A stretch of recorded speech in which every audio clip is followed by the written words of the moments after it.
Welcome to the Carewest Neuro-Rehabilitation Unit. Our physical therapy-focused Walk Stars program is designed to get patients moving and exercising outside of their scheduled therapy times.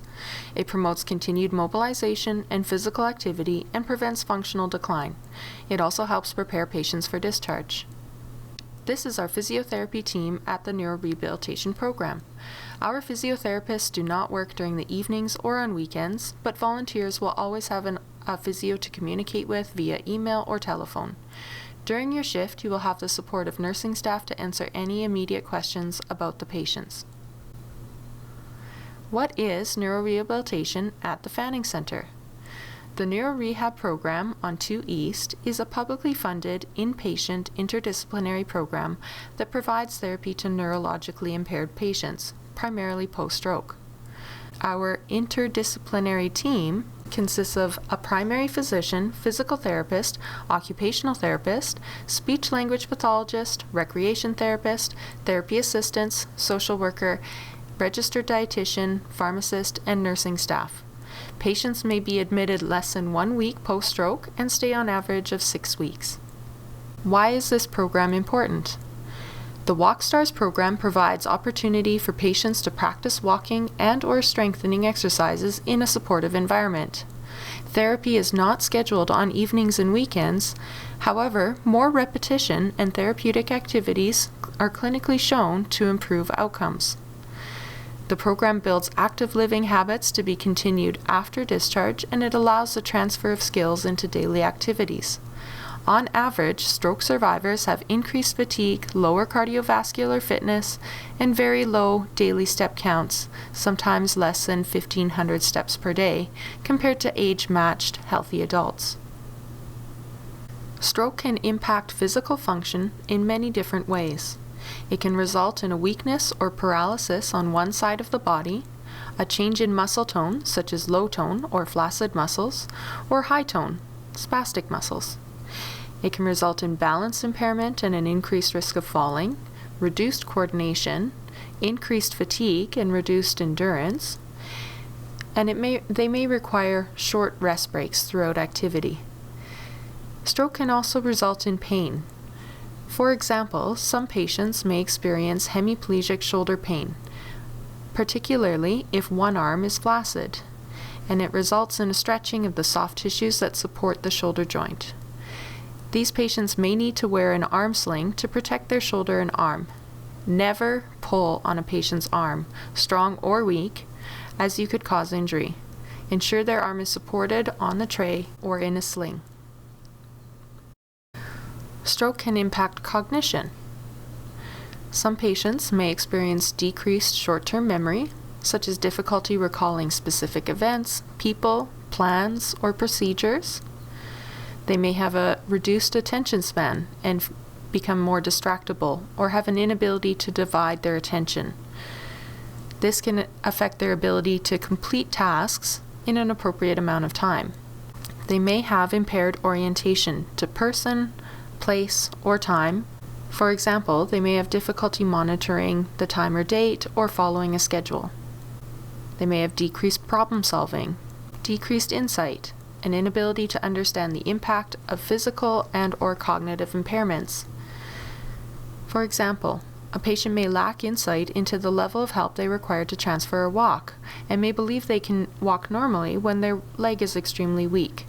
Thus, it is very important to properly identify each patient before working with them, as not all patients can reliably tell you their status. Some patients may also experience impulsivity, where they may move very quickly or make decisions quickly without being thoughtful of their actions, and this is at times a safety risk. It is important to remember not to argue with a patient. Your job is to keep them safe.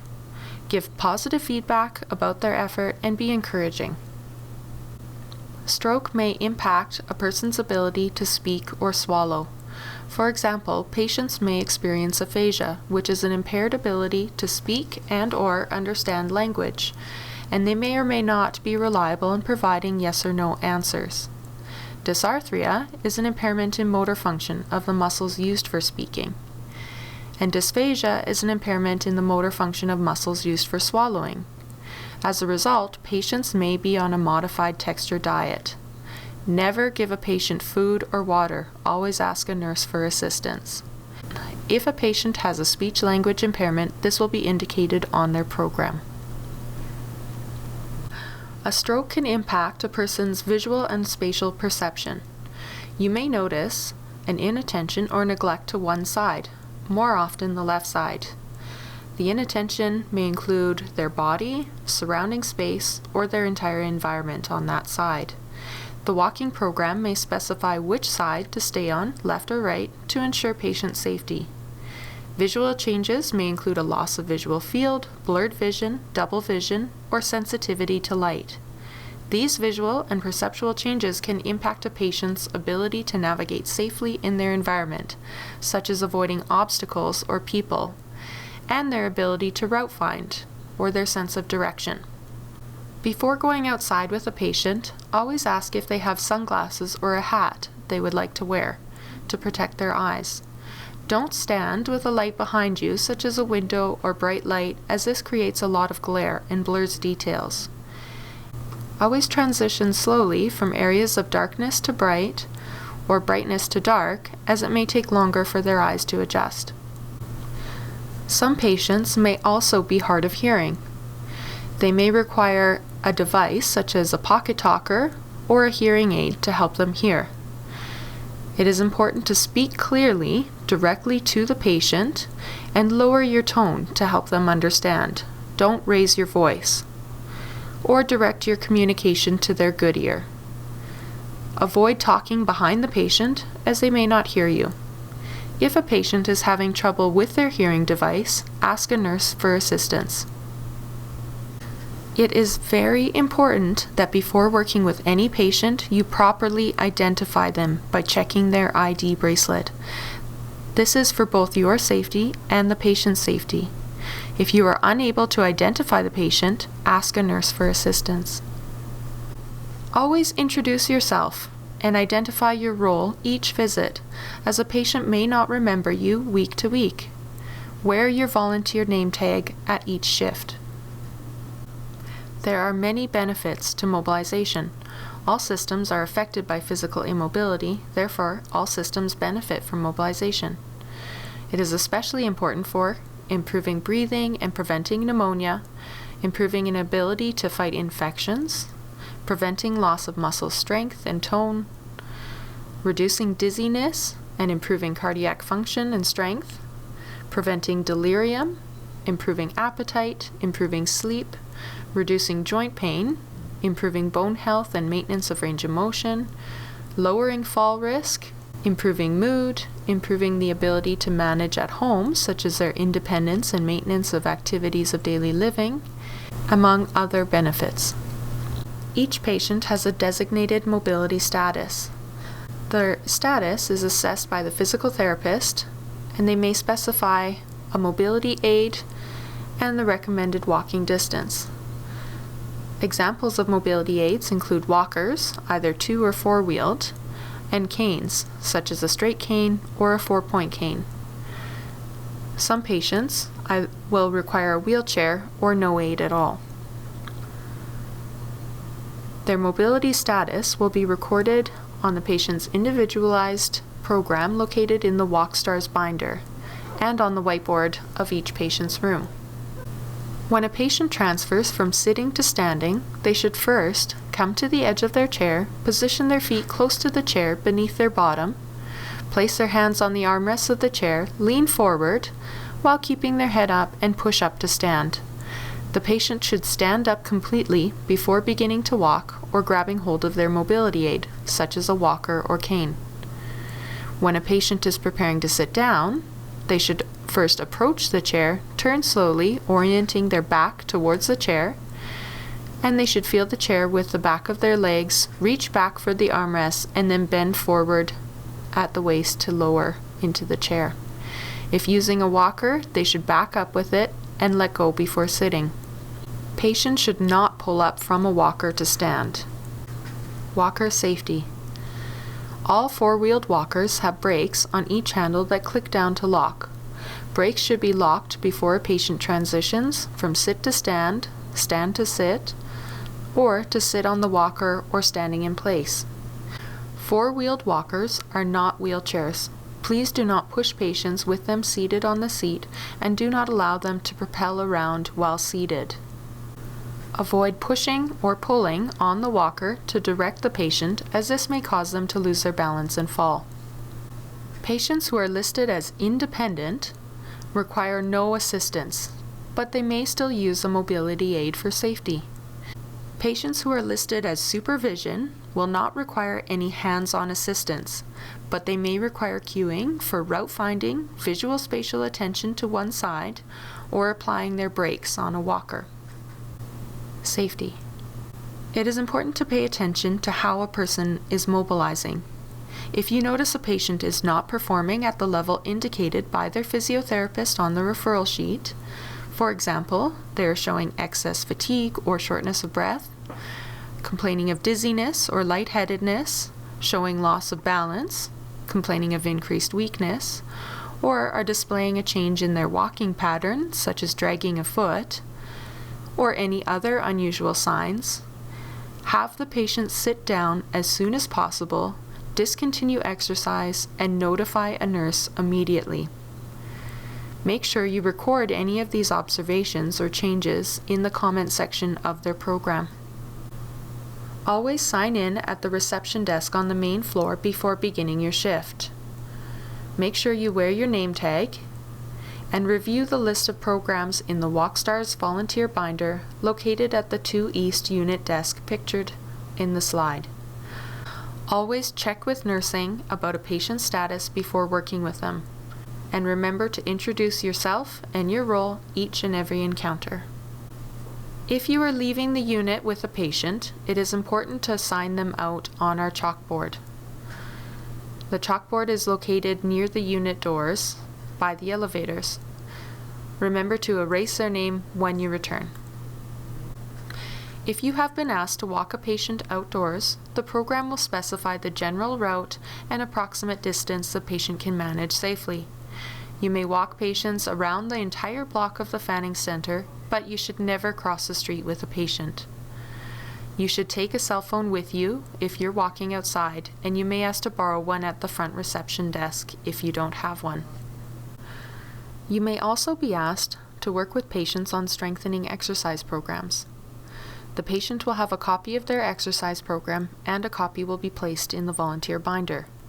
The program will indicate whether the exercises are to be completed in bed, seated, or standing at a wall bar.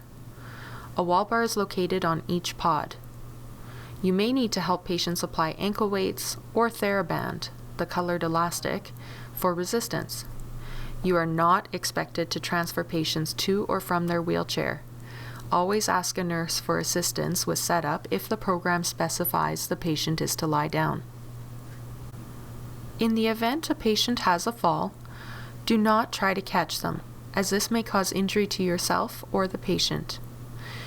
If they do fall, never leave the patient alone to get help. Always stay with the patient.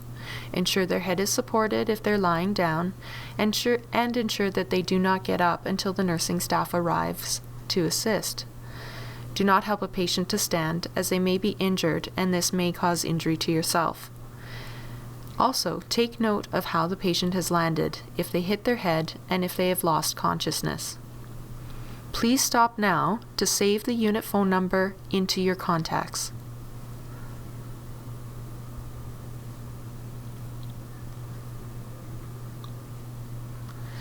If you are in the patient's room, you may pull the call bell attached to the wall to call for help. If you are on the unit, call out for help or call the unit desk if no staff are nearby. Elsewhere in the building, immediately call the unit desk and state your location and indicate if the patient is injured.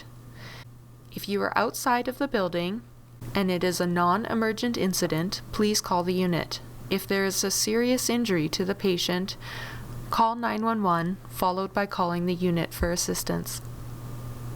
As a volunteer, you are expected to only work with patients who have been identified to participate as assessed by their physiotherapist. Record their progress on the referral sheet located in the WalkStars binder. Involve patients in activities on the unit, or play games or cards with them. Encourage families to participate in activities. And please respect a patient's boundaries. Don't hug and avoid using nicknames such as sweetie, dear, or honey. Please do not use your cell phone except in an emergency. Use of a cell phone is unprofessional and disrespectful. Do not lift or transfer patients or toilet patients. Do not offer food or drinks. And do not take patients for a cigarette or on the stairs. After you have completed an activity with a patient and you are leaving them in their room, always ask 3 simple questions. Do you need to use the bathroom? Do you have any pain or discomfort? Do you need anything before I leave? If the answer is yes, please notify the nurse so they can help the patient. Ensuring patients' needs are met can reduce their risk of falling. Make sure the environment is safe before you leave, such as their call bell and personal items are in reach, like glasses or hearing aids, and the wheelchair brakes are on. Hand hygiene is the most important action you can do to keep healthy and help others stay healthy. Always wash or sanitize your hands when you enter onto the unit, enter a patient's room or leave a patient's room, leave the unit, and before and after direct contact with the patient. There are hand sanitizers located throughout the unit and building. If your hands are visibly soiled, you must wash with soap and water. Make sure you rub your hands together for a minimum of 15 seconds to ensure they are adequately cleaned. Please stay home if you're sick. Sickness can spread quickly to patients, so if you're sick, please call us to let us know that you are staying home and taking care of yourself. Call the unit and let the person who answers know that you are a volunteer, what you are planning to come to do, and that you are unable to come because you are ill. We look forward to seeing you next time you are feeling well. Now it is time to put everything you've learned into context. We will go through a few scenarios to help you understand the importance of this information. Alan is a very pleasant and physically fit 83-year-old man post-stroke with a premorbid diagnosis of dementia. He presents with very poor short-term memory and is not oriented to time or place. However, he can carry on a conversation well and his impairments are not easily observable. After walking outside with the WalkStars volunteer, Alan asked if he could sit in the cafeteria for a coffee and he would head back upstairs when he was ready. The volunteer had a couple of other patients to work with, so she agreed to let him stay downstairs while she went back up to continue with the programs. Alan sat and enjoyed his coffee, but after only a few minutes he did not recognize his surroundings and forgot where he was supposed to be. He saw the main doors, and he thought his wife was probably cooking dinner and waiting for him at home. He followed his intuition and walked outside, down the ramp, to the bus stop. When the bus arrived, he happily boarded, not realizing where it might take him. By the time staff noticed Alan was missing from the unit, he was nowhere to be found, and the police were alerted. Luckily, Alan was discovered only a few blocks away at a nearby grocery store and was returned safely to the unit. This incident could have been avoided if Alan was not left unsupervised in the cafeteria. It is very important all patients are returned to their rooms on the unit after completing their exercise programs. Scenario number 2. Susan, a 58-year-old woman post-stroke, has aphasia, periods of confusion, and severe right hemiplegia. She sometimes wanders into other patients' rooms, has limited insight into her impairments, and is unreliable in her yes and no responses. One afternoon, the WalkStars volunteer was preparing to walk Jean, a 60-year-old patient. The volunteer entered Jean's room and asked the patient, "Are you Jean?" Susan responded, "Yes." The volunteer then introduced himself and asked, "Would you like to go for a walk with me?" Susan smiled and replied, "Yes," as she has been eager to begin walking since her stroke. Before the volunteer could verify her name on the ID bracelet, Susan impulsively stood up from her wheelchair, lost her balance, and fell toward her hemiplegic side, landing on her shoulder and her hip. Fortunately, she did not hit her head or fracture a bone. A fall can result in very serious injury and negatively impact a patient's recovery from stroke. This incident could have been avoided if the volunteer properly identified the patient before offering to work with them. Scenario number 3. James, a 72-year-old man, recently suffered a stroke to the right hemisphere of his brain. He presents with a significant neglect to the left side of his body and surrounding space. James walks very well with a walker with supervision. He requires frequent reminders to place his left hand on the walker before beginning to walk. Because he is unable to process all environmental information on his left side, he walks very close to objects, such as garbage bins, wheelchairs, and walls, and is prone to bumping into them. This poses a safety risk to himself and other patients on the unit. As well, he needs assistance with route finding, or direction, on the unit, as he misses landmarks and left-hand turns. For James's safety and the safety of others, it is very important the volunteer walk on his left side to help him navigate around obstacles and find his way on the unit. If you have not done so already, please ensure the unit phone number is saved into your phone. Please call the unit if you are late, you're unable to attend to your shift, or if you are changing your regular shift hours. On behalf of the therapy team, we'd like to thank you for your commitment to helping our patients at the Fanning Neuro-Rehabilitation Unit. You are a valued part of the team, and your dedication will have a positive impact on each patient you work with.